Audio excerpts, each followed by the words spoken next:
good afternoon, good evening, depending, of course, from where you're hearing my voice from. This is the Biafra Golden Child, and I'm super glad. Once again, very happy to come your way this early hours of the morning. Yeah, I hope you're doing good, because I hope life is treating you kindly. I hope the month of August that is running, with a jet speed, does not confound you. I pray it blesses you and it navigates you positively to the rest of the month, especially to September, which is the commencement of the Ember months. It's a pleasure to have you guys to interact with again, to listen to again, and to read your comments. You're welcome all. Yes, I'm not one to make a part two of any audio. I don't think I've ever done that, but I'm forced to do this one today because someone who listened to the last audio I did, where I mentioned how the Yoruba socio-political organization was asking the Igbos to leave Lagos, was asking them not to host uh, the famous and the much talked about Igbo's Remembrance Day in Lagos. you know so a very avid listener called me and said, Sir, with profound respect, I listened to your audio and it really touched me. It touched me because I find that a whole lot of people are totally ignorant of what indeed has happened in this country. Sir, with all due respect, permit me, to share this message, this history that a whole lot of people have not deliberately remembered or have pretended to forget. I want to share this history, which maybe predates even when a lot of people were born, because this history predates uh, the Biafran Civil War. Yes, it predates the Civil War of 67, 68, 69, 70. Yes, a lot of people have covered up these stories and they don't want people to know. And what is the story about? It is to tell you that there was a time when the Igbos, the Biafrans, played very significant milestone roles, if you like, in the lives of this country. And it hurts me, even though I'm not an Igbo man, even though I'm a Yoruba man, it hurts me that a lot of people pretend not to remember history, pretend not to know history, or generally develop amnesia when it comes to things of historical value. Permit me, sir, to share this information with you. And I think I want you to do it as a follow up, you know, yes, if you like, a part two, yes, history 202, you know, of how the Igbos must leave Lagos. I mean, put it where you brought where they put it where you send the message, you send the audio that the Yorubas are asking the Igbos, the Biafrans, to leave Lagos for them. Because I think it will be very important, very fundamental, and particularly profound when people realize that this Igbo hatred, this pathological hatred for the Igbos, this undue suspicion and unnecessary, you know, prejudice against the Igbos are totally, unnecessary and misguided. Because of course the Igbos have played fundamental roles, very powerful, meaningful roles in the history and development of Nigeria. Ladies and gentlemen, because of this gentleman, the Yoruba man, who, wrote to me, who reached out to me and sent me this powerful message that I'm going to present here now, I decided to do, a part two of what we have already done sometime early this week. Leave Lagos. Igbos must leave Lagos. Part two. Igbos must leave Lagos. Part two. That's what I'm going to title this audio. Let's hear what the young man sent. The man sent. He can be young because he said this thing happened way before the Biafran War, the Biafran Civil War. And yours truly, this very gentleman addressing you here was born within that period.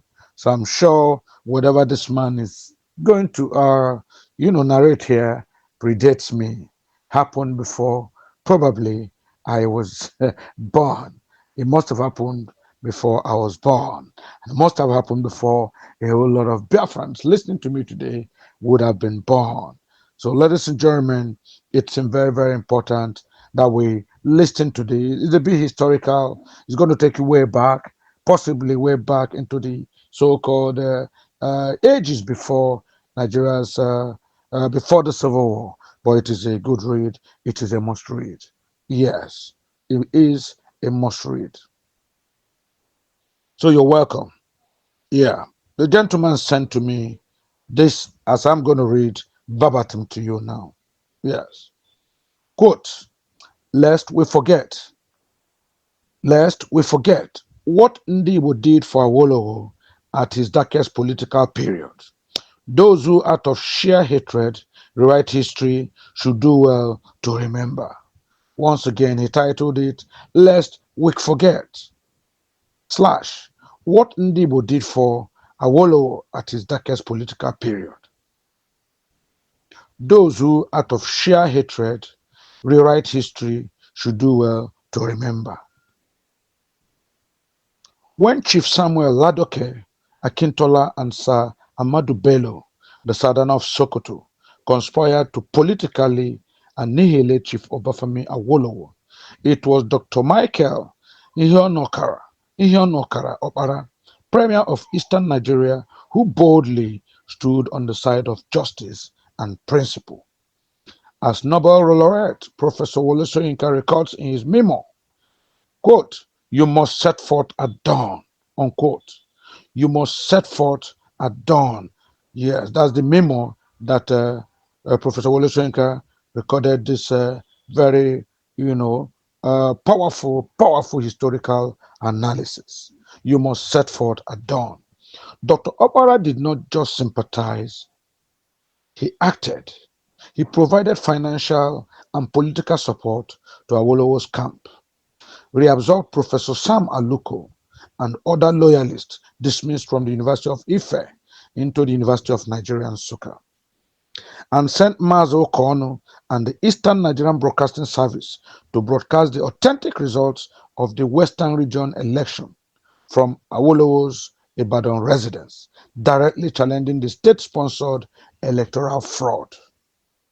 In an extraordinary gesture of solidarity, Okwara appointed Mrs. Hannah Awolowo, the wife of the imprisoned leader, as honorary minister in the Eastern Nigerian government, equipping her with a Mercedes-Benz, chauffeur, and full ministerial privileges.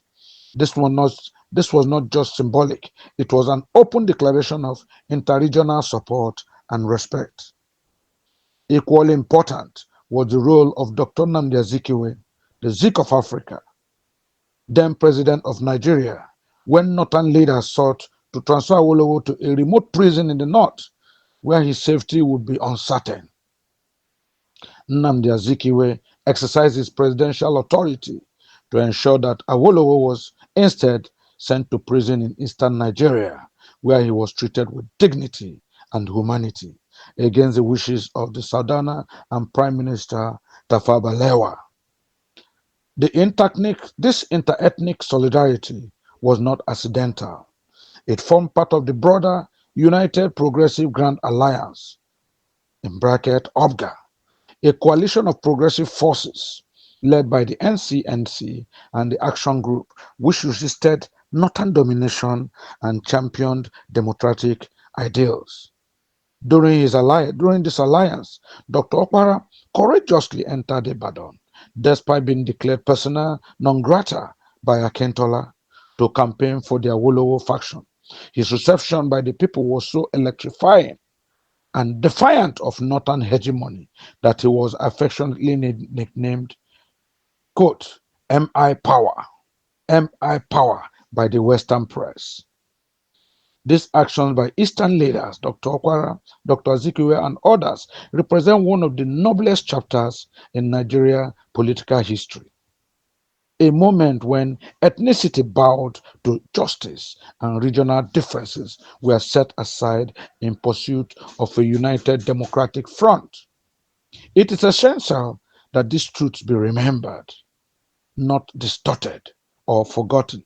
Let no one, out of ignorance or bigotry, erase the fact that it was the East, it was the Igbos who stood with Awolowo when others sought to silence him. Let us teach correct and verifiable history as it happened, not as some would like it written. Um, Ladies and gentlemen, this was what the gentleman sent to me.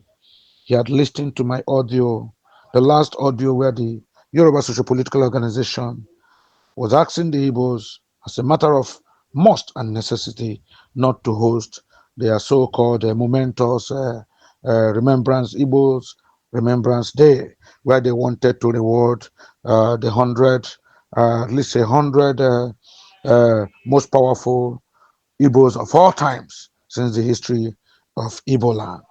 And they wanted to have that event in Lagos, including a whole lot of fun fairs. But of course, this Yoruba group, led by, none other than a seasoned architect, came out and said, "Look, Igbos, whatever you call yourself, we warn you, and you better take this warning seriously. We don't want any hosting of any celebration of the 100 most prominent Igbos in Lagos. We don't want any hosting that will involve masquerades and other sociocultural funfairs in Lagos. Leave our Lagos alone for us. Go back to your ethnicity. Go back to your, geography. Go back to your aboriginal regions and have your celebrations and have your uh, rewards and whatever you want to celebrate there. We don't want you in Lagos. And of course, let us warn the federal government, let us warn even Yoruba leadership that we don't like this continuous naming of, you know, uh, important places and important addresses, important institutions after non Yoruba leaders. We have enough Yoruba that their names can be deified or honored in this manner. Naming certain areas, certain streets as Ozumbombadiwe is a complete no no for us. Calling other places Mike Opara Square is a no no to us. Calling prominent Yoruba streets, after the late Dr. Nanda Zikiwe, we don't want that anymore. No, we don't want anybody calling any names. Murtala Muhammad, we don't want all such names. What we want are Yoruba names, you know, befittingly affixed to Yoruba institutions. And of course, this declaration uh, that Lagos is a no man's land, this declaration that Lagos is a federal capital territory is no longer palatable to us. As far as we are concerned, Lagos should be redeclared as a Yoruba part of a Yoruba uh, enclave, not FCT, not no man's land. Because very soon, we are going to rearticulate everything Yoruba in Lagos, everything Yoruba in the southwest, including, of course, renaming all these redundant names of foreign non Yoruba individuals in our community. Ladies and gentlemen, that was a very, very harsh one. That was a very, very precarious warning because, of course, it carried with it a heavy weight, heavy weight, especially because it didn't mask the hatred, pathological hatred, the jealousy, and the suspicions which the Yorubas have, always and every time reserved for the Biafrans and Igbo, people. It's a very big shame and disgrace that in the 2020 in 2025, a Yoruba group that is fully and heavily populated by educated, the creme de la creme of the educated Yoruba community can issue such a memorandum and such a warning, unveiled warning that is very, very ethnic, very, very tribal, and that is in itself a total, declaration of war against non-Yoruba people. So, ladies and gentlemen, when this gentleman sent me this write up in which he articulated how prominent Igbo people played major roles at a point in this country in the life of the highest, most venerated Yoruba political personality, in fact, the one they call their godfather, Chief Obafemi Awolowo, I thought it was a good one, to recap it here, to reiterate it here, and once again to bring it to the full glare of our Biafran brothers. So it's a very big shame. And I like how the guy canceled it. He said, lest we forget what Ndibo did for Awolowo at his darkest political period. Those who out of fear, those who out of sheer hatred rewrite history should do well to remember. Yes. And he went on to say, when Chief Samuel Ladoke Akintola and Sir Ahmedu Bello, the Southern of Sokoto, conspired to politically annihilate Chief Obafemi Awolowo, it was Dr. Michael Ihonukara Okpara, Premier of the Eastern Nigeria, who boldly stood on the side of justice and principle. Ladies and gentlemen, I don't know how many Yorubas can do this for an Igbo person. I don't know how many Yorubas can take a bullet for, an Igbo political stalwart. But here we have it, Dr. Michael Opara. Yes, the, the Premier of Eastern Nigeria boldly stood on the side of justice and principle against two formidable foes. Sir Ahmedu Bello, the Southern of Sokoto, and Chief Samuel Ladoke Akintola, they were all out to destroy uh, and completely annihilate Chief Obafemi Awolowo politically. And here it is, the Igbo people who rallied to his help. The same Igbo, the Yoruba political group are asking to leave Lagos for them. The same Igbo, the Yoruba said, are occupying their their their their their their their, their cities and towns and the environment. The same Igbos, the Yorubas have always treated with derision, with palpable hatred, and with pathological jealousy.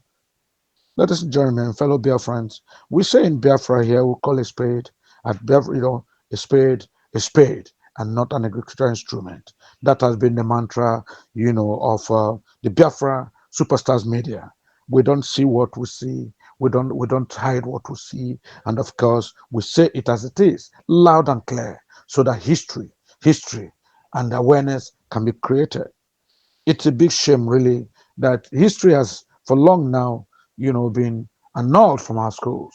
Because, of course, a lot of powers that be don't want people to know the truth about the origins,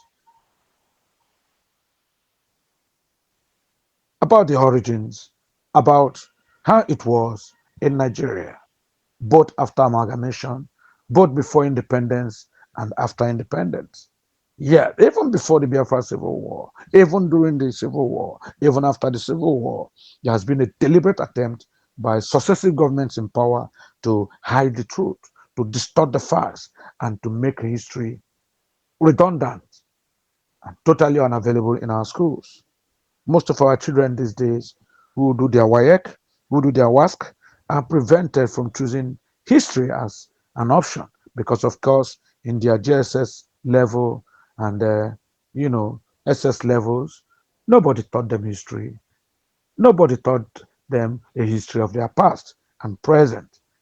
And it really baffles me because if you don't know your past, how will you know your present? And so, because of this uh, very, very uh, deliberate attempt to nullify, to discredit, and to obliterate history, a lot of people have developed apathetic, you know, uh, and disgusting attitudes towards each other, especially because they didn't know that at one point in time, the different regions in this country once cohabited peacefully. Yes, at the point in time we had, a unanimity of purpose. There was unity of actions, and togetherness brought a lot of rewards and achievements. It has failed this day. It has failed because, of course, now everybody is running to their own tents. The Hausa Fulani are running to their own tent. They're only interested in grabbing and grabbing for their region. The Southwest is interested only in its own interest. It doesn't care about the generality of Nigerians. And yet, they said Nigeria should remain one. You know, of course, that the center can no longer hold. You know, of course, that things are falling apart and you are still struggling. You are still making a facial primacy suggestion and request that Nigeria should remain one. It doesn't make sense. It doesn't add up. It's a complete misnomer. It doesn't add up at all. I fail to make any meaning out of it. Here is a center that is grossly, irretrievably broken, destroyed, and you are still trying to patch it. No super glue can gum Nigeria again because, of course, the injustices, the wickedness, the almost total genocide against the Southeast are things that have caused irreparable damages to the psyches, to the psyche, and the memory of a whole lot of people. I mean, when you deliberately wiped out close to 5 million of southeastern Biafrans, what were you expecting? That will come up in 2025 and will come and hug you, will come and kiss you, and we embrace you and say, yes, thank you. Well done for killing our ancestors. Well done for raping our mothers. Well done for making our children die from kwashiorkor and malnutrition. Well done for subjecting our people to such a horrendous, such inhuman, wicked, you know, uh, uh, uh, uh, totally inhuman treatments between 66, 67, 68, 69, 70. It's such a terrible one. And so, ladies and gentlemen, I have brought up, this write-up so that those of you who can listen to me, find more information, read them, know more about the past, so that you can achieve, you can move forward in the present. When the Biafrans say they want a redeclared United States of Biafra, they want, yes, a, a redeclared and sovereign United States of Biafra. A lot of people thought they didn't know what they wanted. But of course, they wanted it because they have suffered so much. They wanted it because they have learned from history. They wanted it because they know, yes, that this is the only thing that can guarantee them peace, fairness, equity, and justice. This is the only time the Biafran people can live in peace. Because in Biafra land, it is live and let live.